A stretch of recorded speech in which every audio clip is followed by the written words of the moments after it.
ससुराल हर लड़की का सपना होता है और वहां पर बिताया पहला दिन शायद ही कोई लड़की हो जिसे याद न रहे। ऐसी ही ये कहानी है करिश्मा की, जिसका ससुराल में पहला दिन होता है। नई नवेली सहमी सी दुल्हन करिश्मा सुबह तड़के 5 बजे उठ जाती है और सोचती है, हाय राम, सुबह के 5 बज गए और मैं अभी तक सो रही हूँ।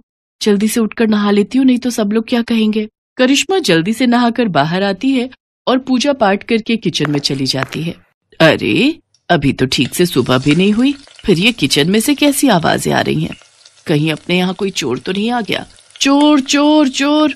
बेचारी करिश्मा किचन में नाश्ते की तैयारी कर रही थी, लेकिन अपनी सास का शोर शराबा सुनकर वो डर जाती है और जल्दी से बाहर आकर पूछती है, चोर?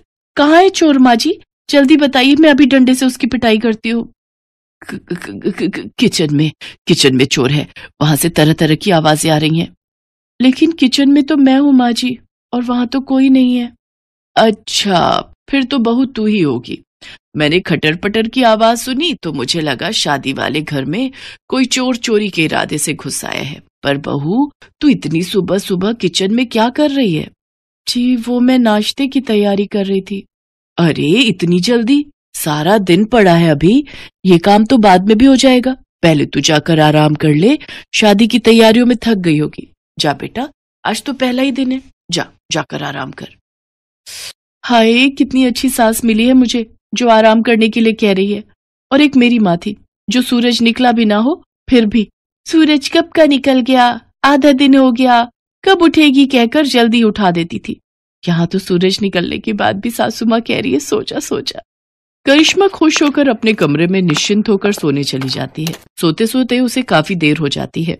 तभी हॉल में बैठी उसकी बुआ सास और मामी सास बातें बनाने लगती हैं और कहती हैं, हाय, हम का इतनी दूर लखनऊ से सोती बहू को देखने वास्ते आवत है। अरे, आजकल की बहुएं तो सिर पर चढ़ी रहती हैं, हमारी तरह थोड़ी ना, जो ससुराल के डर से आज भी कांपते हैं। वहीं पीछे खड़ा रजत उनकी सारी बातें सुन रहा होता है। अपनी बीवी की बेइज्जती सुनकर वो उनकी बातों पर पर्दा डालते हुए कहता है, वो तो कब की उठ गई है बुआ जी, वो कपड़े समेट रही है, सारा कमरा बिखरा पड़ा है ना, लहंगा जेवर, आप तो जानते ही हो शादी वाले घर में कितना काम हो जाता है। रजत जल्दी से अपने कमरे में जाता है और करिश्मा को उठाते हुए कहता है, करिश्मा, जानू उठ जाओ बेबी, जल्दी से उठकर नहा लो, सब रिश्तेदार बाहर तुम्हारा इंतजार कर रहे हैं। जी, मैं तो सुबह 5 बजे उठकर ही नहाकर पूजा पाठ करके नाश्ता बना लिया था, लेकिन माँ जी ने कहा अभी सो जाओ, इसलिए आकर सो गई।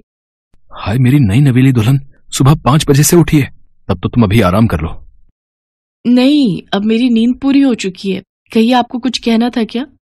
रजत करिश्मा को सारी बात बताता है और कहता है, अब मुझे तो ये बिल्कुल भी बर्दाश्त नहीं कि कोई मेरे सामने मेरी बीवी की बुराइयां करे।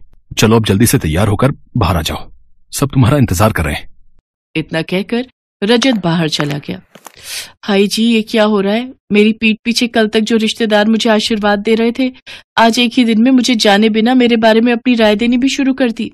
फिर करिश्मा तैयार होकर बाहर आ जाती है और उनसे पूछती है, बुआ जी, मामी जी, आपने नाश्ता कर लिया? हाँ बहू, तुझे क्या लगा अगर तू खाना नहीं देगी तो क्या हम भूखे ही रहेंगे? वैसे तूने टाइम देखा क्या हुआ है? तभी वहां सरोज आ जाती है। अरे, ये बेचारी तो सुबह 5 ही बजे उठ गई थी, नहाकर पूजा पाठ कर कर सबका नाश्ता इसी ने तो बनाया था। वो तो काफी सुबह थी, इसलिए मैंने ही कहा इसको जाकर सोने के लिए। अरे दीदी, बहुओं को तो जितना दबा कर रखा जाए उतना ही वो काबू में रहती हैं। अगर जरा भी ढील दे दी तो फिर ये हाथ से निकल जाती है। ये कैसे रिश्तेदार हैं? बहू का आज पहला दिन है और उसे आशीर्वाद देने की बजाय दबाने की बात की जा रही है। मैं बहू हूं, कोई जानवर थोड़ी ना जो मुझे दबाया जाए। अभी करिश्मा इसी सोच में पड़ी हुई होती है कि तभी पीछे से आवाज आती है, भाभी जल्दी से चलो और अपना सूटकेस खोलकर दिखाओ कि उसमें क्या क्या सामान आया है हमारे लिए। हाँ जी, चलिए सब कमरे में। अरे कमरे में क्या चलिए, तुम अपना सूटकेस यहाँ लेकर आओ। अरे यहाँ लाने की क्या जरूरत है? करिश्मा बेटा, जो जिसके नाम का है दे दो उसको। अच्छा पापा, ऐसा कैसे? ननद को पूरा हक है अपनी पसंद का सामान लेने का, जो रिवाज है हम तो वही लेंगे। हाँ हाँ, जैसे तेरी माँ ने तो हमें बड़ा अपनी पसंद का दिया था ना, जो तू अपनी भाभी से मांग रही है। अरे कैसी बात कर रही हैं आप? आपने तो मेरी सबसे पसंदीदा जरकन वाली साड़ी पर हाथ रख दिया था और मैं बेचारी मना भी ना कर पाई। बेचारी करिश्मा भारी सूटकेस उठाकर हॉल में लाती है और जैसे ही उसका सूटकेस खुलता है तो उसकी पसंदीदा साड़ी उसकी ननद तान्या ले लेती है और वो बेचारी मन ही मन सोचती है, हाय ये तो मेरी फेवरेट साड़ी है। अच्छा, अब मेरे निकलने का वक्त हो रहा है, लेकिन सोच रही हूँ जाने से पहले एक बार नई बहू के हाथ का मीठा चख लूं। हाँ हाँ जरूर बुआ जी, आप बैठिए, मैं अभी आप सबके लिए हलवा बना कर लाती हूँ। हलवा नहीं भाभी, हमारे यहाँ तो मीठे में बहू खीर ही बनाती है, तो आपको भी वही बनानी है। खीर? करिश्मा की माँ ने मीठे में हलवा बनाना सिखाया था, वो भी उसने शादी से हफ्ता भर पहले ही सीखा था। हे भगवान, मैंने तो माँ से हफ्ता भर हलवा बनाने की ट्रेनिंग ली थी, लेकिन खीर कैसे बनाते हैं वो तो मुझे आता ही नहीं। एक काम करती हूँ, जो हलवे की रेसिपी है वही खीर के लिए इस्तेमाल करती हूँ। कुछ देर बाद करिश्मा खीर लेकर आती है। भुने हुए चावल की तो अच्छी खुशबू आ रही है, बस जरा दूध में चावल ठीक से मिक्स नहीं हो पाए। ये लो बहू, तुम्हारी पहली रसोई का सगुन। बुआ सोने की चेन बहू को गिफ्ट में देती है। मामी सास भी उसके लिए सोने की अंगूठी लाई होती है। आप सबने मेरी बहू को समझा, वही हमारे लिए काफी है। इन सब चीजों की कोई जरूरत नहीं थी। जरूरत कैसे नहीं थी दीदी? ये क्या तुम्हारी ही बहू है, हमारी नहीं? हाँ, इसकी अहमियत हमारे लिए भी उतनी ही है जितनी तुम्हारे लिए। बहू, अब तू थक गई होगी, जा बेटा अपने कमरे में जाकर आराम कर। करिश्मा उन सबके पैर छूकर कमरे में चली जाती है। आज शाम को बहू के मम्मी पापा आने वाले हैं, देखते हैं क्या लेकर आते हैं। वही लाएंगे जो तुम्हारे लाए थे, खाली हाथ ही आएंगे और क्या। और जो शगुन से पहले ट्रक भरकर आया था उसका क्या, वो तो आपको याद नहीं। चलो अब तो मैं चली अपने घर। आप दोनों ननद भाभी शादी के 30 साल बाद भी लड़ती ही रहो। हाँ हाँ मैं भी चलती हूँ। इसके बाद वो वहां से चली जाती है। शाम को करिश्मा के माता पिता उसके ससुराल आते हैं। अरे आइए आइए भाई साहब, बहन जी, कैसी हैं समधन जी आप? मैं तो कब से शाम होने की राह देख रही थी। कहाँ है मेरी लाडो? वो तैयार हो रही है। वैसे शाम की राह क्यों देख रही थी? अब तो एक ही घर है, पहले ही आ जाती। जी वो तो है। उधर करिश्मा रजत से कहती है, सुनो जी, मुझे न शर्म आ रही है साड़ी पहनकर मम्मी पापा के सामने जाने में। आज तक पहनी नहीं ना। अब ये लो सूट, मैं तुम्हारे लिए लाया था, इसे पहन लो, मम्मी से मैं बात कर लूंगा। करिश्मा सूट पहनकर तैयार हो जाती है और सबके सामने आ जाती है। लो जी, आ गई हमारी बहू। देखो तो सूट में कितनी प्यारी लग रही है। बहू तू ना सूट भी पहना कर, बड़ी प्यारी लगती है सूट में। इसके बाद करिश्मा को सब अच्छा लगने लगता है। उसकी शादी का पहला दिन उसके लिए खट्टा मीठा भरा रहता है, लेकिन प्यार करने वाले पति, सास ससुर और ननद पाकर वो खुश हो जाती है। साधना की विदाई का वक्त हो रहा था, पर अचानक से साधना की बातें सुनकर सभी के रोंगटे खड़े हो गए। ये तू कैसी बातें कर रही है साधना? तू विदा नहीं होगी? तेरी शादी हुई है दीपक के साथ, सब लोग क्या कहेंगे? माँ, अगले 6 महीने तक की तो बात है, उसके बाद तो मैं चली जाऊंगी। पर तुम मेरे साथ जाना क्यों नहीं चाहती हो? आखिर बात क्या है साधना? हम दोनों एक दूसरे से प्यार करते हैं। अगर तुम्हें मेरे साथ जाना ही नहीं था तो तुमने मुझसे शादी ही क्यों की? दीपक बेटा, हो सकता है शादी के बाद ससुराल के नाम से घबरा रही हो। कुछ दिन मायके में रहने देते हैं, थोड़ा मन ठीक हो जाएगा तो हम आकर ले जाएंगे। साधना बहू, जब तुम्हारा मन करे तुम मुझे बोल देना, मैं दीपक को तुम्हें लेने भेज दूंगी। दीपक अपने माता पिता के साथ घर वापस लौट आता है। सुशीला, तुमने आखिर बहू को समझाया क्यों नहीं? बस तुम तो आते से ही शुरू हो गए। अब मुझे एक बात बताओ, ये शादी दीपक ने अपनी मर्जी से की है। अब मैंने लड़की में घुसकर तो नहीं देखा था ना कि उसके मन में क्या चल रहा है। राम जाने वो किसी और को चाहती हो और जबरदस्ती उसने दीपक के साथ शादी कर ली हो। माँ, ऐसा नहीं है। साधना ऐसी लड़की नहीं है, वो मुझे बहुत प्यार करती है, पर इस वक्त वो ऐसा क्यों कर रही है, इस बात को तो मैं भी नहीं समझ पा रहा हूँ। और तू कभी समझ भी नहीं पाएगा, क्योंकि उस गरीब भिखारिन लड़की को मैं अपने घर की बहू कभी बनने ही नहीं दूंगी। अब देखना, मैं तेरी शादी अपनी करोड़पति दोस्त वसुंधरा की बेटी जिया से करवाऊंगी। अच्छा हुआ जब साधना कमरे में अकेली थी, उस वक्त सही मौका देखकर मैंने साधना को ससुराल न आने की बात कह दी। साधना बहू, मुझे तुमसे एक बहुत जरूरी बात कहनी है। मैं यही सोच रही थी कि किस तरह मैं तुमसे ये बात कहूँ। बहुत हिम्मत जुटाकर मैं तुम्हारे पास आई हूँ। अगर मैंने तुमसे ये बात अभी नहीं कही तो जिंदगी भर पछताना पड़ेगा। क्या हुआ माँ जी, आप बहुत परेशान दिखाई दे रहे हो?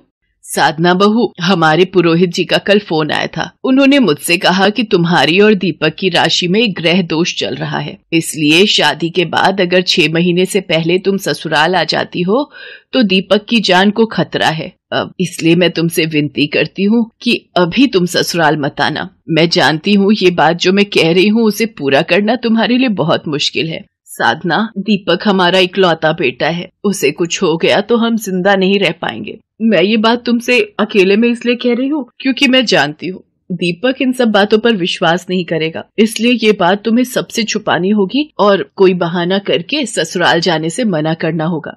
नहीं नहीं माँ जी, मेरे पैर मत पकड़िए, मुझे पाप लगेगा। मैं वादा करती हूँ मैं 6 महीने से पहले ससुराल नहीं आऊंगी। मैं दीपक को मना कर दूंगी। और फिर मेरा तीर सही निशाने पर लग गया। अब मैं दीपक को उस लड़की के लिए इतना भड़का दूंगी कि वो खुद उसे छोड़ने के लिए मजबूर हो जाएगा। ये सारा खेल दीपक की माँ सुशीला ने रचाया था। वो दहेज की लालची औरत थी, इसलिए वो साधना को अपनी बहू के रूप में स्वीकार नहीं करना चाहती थी। बेचारी साधना भोलेपन में आकर इन सब बातों को नहीं समझ पाई और वो लगातार दीपक से इस बात को छुपा रही थी। दीपक साधना को फोन करता था तो वो उसका फोन काट देती थी या फिर काम का बहाना करके फोन रख देती थी। दीपक साधना से मिलने जाता है। आप दोनों बैठकर बात करो, मैं चाय बनाकर लाती हूँ। साधना, आखिर तुम्हें हुआ क्या है? हम दोनों तो एक दूसरे को बहुत प्यार करते हैं। ये हमारी लव मैरिज है। हम दोनों ने एक दूसरे की इच्छा जानकर ही इस शादी के लिए हाँ की थी। शादी के बाद तुमने अचानक साथ चलने से मना कर दिया। मैं तुम्हें फोन करता हूँ, तुम मेरा फोन काट देती हो या फिर कोई काम करने का बहाना कर देती हो। आखिर तुम मुझसे दूर क्यों जा रही हो? अगर तुम्हारे मन में कोई और था तो तुम मुझे शादी के लिए मना कर देती, मैं चुपचाप पीछे हट जाता। दीपक, मैं अभी इस बारे में आपको कुछ नहीं बता सकती। ठीक है साधना, तो मैं 6 महीने बीतने का इंतजार करूंगा और उसके बाद मैं तुम्हें लेने आऊंगा। दीपक वापस चला जाता है। साधना की आंखें आंसुओं से भरी हुई थी, पर वो उन्हें छुपा लेती है। धीरे धीरे दिन बीतने लगते हैं। 6 महीने पूरे होने में थोड़ा ही वक्त बचा था। दीपक इस बात को लेकर बहुत खुश था। माँ, 6 महीना बीतने में बस 1 हफ्ता बाकी रह गया है। मैं सोच रहा था हम साधना और उसके परिवार वालों से बात कर लेते हैं, फिर हम अगले हफ्ते उसे ले आएंगे। अब मुझे इस खेल में आखिरी चाल चलनी होगी। मुझे पता है ये खेल मुझे कैसे जीतना है। मम्मी जी, आपने मुझे यहाँ रेस्टोरेंट में क्यों बुलाया? देखो बेटी, मेरी पुरोहित जी से बात हुई है। उन्होंने कहा है कि ग्रह दशा अभी 3 महीने और रहेगी, इसलिए तुम्हें 3 महीने का सब्र और करना होगा। मैं सचमुच बहुत शर्मिंदा हूँ, पर क्या करूँ? दीपक अगर मेरा बेटा है तो तुम्हारा सुहाग भी है। तुम उसके लिए जो ये त्याग कर रही हो, सचमुच मैं तुम्हारा जितना भी एहसान चुकाऊं वो कम होगा। माँ जी, आप चिंता मत कीजिए, मैं 3 महीने का सब्र और कर लूंगी और फिर मुझे तो सारी जिंदगी दीपक के साथ रहना है, तो फिर 3 महीने की तो बात है। सुशीला साधना को मिलकर घर चली जाती है। दीपक साधना की ये बात सुनकर गुस्से में तिलमिला जाता है। देखो साधना, मैंने तुम्हारी बातों पर बहुत विश्वास कर लिया, पर अब मैं तुम्हें लेने नहीं आऊंगा। मेरी जगह तलाक के कागज तुम्हारे घर पहुंचेंगे। दीपक, मेरी बात तो सुनो। दीपक, हेलो दीपक। साधना, तू ये सब क्यों कर रही है? तू क्यों अपने आप को और दीपक को दुख दे रही है? तू उसे बता क्यों नहीं देती कि तेरे ससुराल ना जाने की असली वजह क्या है? अगर तू कहे तो मैं दीपक से बात करूं। नहीं माँ, भूल कर भी आप ये बात दीपक से मत कहना। मुझे माँ जी ने अपनी कसम दी है। साधना रोती हुई माँ दुर्गा के मंदिर चली जाती है। उधर दीपक की माँ मन ही मन बहुत खुश थी। जो मैं चाहती थी वैसा ही होगा। अब दीपक साधना को तलाक दे देगा, फिर मैं अपनी पसंद की लड़की से इसकी शादी करवा दूंगी। उधर साधना दुर्गा मंदिर में माँ के आगे रोती है। माँ, मैं क्या करूँ? अपने दीपक की जान बचाने के लिए ही मैं ये सब कर रही हूँ। माँ, कोई रास्ता दिखाओ। मैं दीपक के बिना नहीं रह सकती। वो मुझे तलाक देने वाले हैं। मेरी मदद करो माँ। जय माता दी। पुरोहित जी, कैसे हैं आप? बड़े दिनों बाद मंदिर आना हुआ। जय माता दी पंडित जी, वैष्णो देवी गया हुआ था, आज ही आया हूँ। ये तो कुल पुरोहित जी हैं। इन्होंने ही तो माँ जी को दीपक के बारे में, क्या मैं इनसे एक बार पूछ लूं? शायद ये कोई उपाय बता दें। साधना कुल पुरोहित जी को उनके द्वारा कही बात पूछती है। नहीं बिटिया, मैंने तो सुशीला जी को ऐसी कोई बात नहीं कही। तुम्हारे विवाह के पश्चात तो मैं वैष्णो देवी यात्रा पर निकल गया था, आज ही आया हूँ। और तुम्हारे और दीपक के तो सभी गुण बहुत अच्छे से मिल गए थे। ऐसा कोई दोष तो तुम दोनों की कुंडली में है ही नहीं। क्या फिर माँ जी ने? पुरोहित जी, क्या आप ये बात चलकर मेरी ससुराल में सबके सामने कह सकते हैं? आपकी बहुत मेहरबानी होगी। हाँ बेटी, मैं तुम्हारे साथ चलता हूँ। साधना के कहने पर पुरोहित जी उसके साथ उसके ससुराल जाते हैं और सारी सच्चाई कहते हैं। इसके पश्चात पुरोहित जी वहाँ से चले जाते हैं। उनके जाने के बाद साधना फूट फूट कर रो पड़ती है। दीपक उसे संभालता है। उसके ससुर भी सुशीला की हरकत से बहुत शर्मिंदा थे। माँ, आपने दहेज के लिए मेरा और साधना का रिश्ता तोड़ना चाहा। मुझे तो शर्म आती है कि मैं आपको अपनी माँ कहता हूँ। मैं यहाँ से साधना को लेकर जा रहा हूँ। मुझे माफ कर देना पिताजी। मुझसे गलती हो गई। अब दीपक, मुझे माफ कर दो। मैं पैसों के लालच में अंधी हो गई थी। जब तू ही नहीं रहेगा तो मैं इन रुपए पैसे का क्या करूंगी। साधना बहू, इसे समझाओ कि रुक जाए। मुझसे बहुत बड़ी गलती हुई है। दीपक, हम माँ जी को इस तरह से रोता हुआ छोड़कर नहीं जाएंगे। आप इन्हें माफ कर दो। देखा सुशीला, जिस लड़की को बहू बनाने के लिए तुमने मना किया, आज वही तुम्हारा साथ दे रही है। अपने द्वारा किए गए गलत व्यवहार पर सुशीला उस दिन सचमुच बहुत शर्मिंदा थी।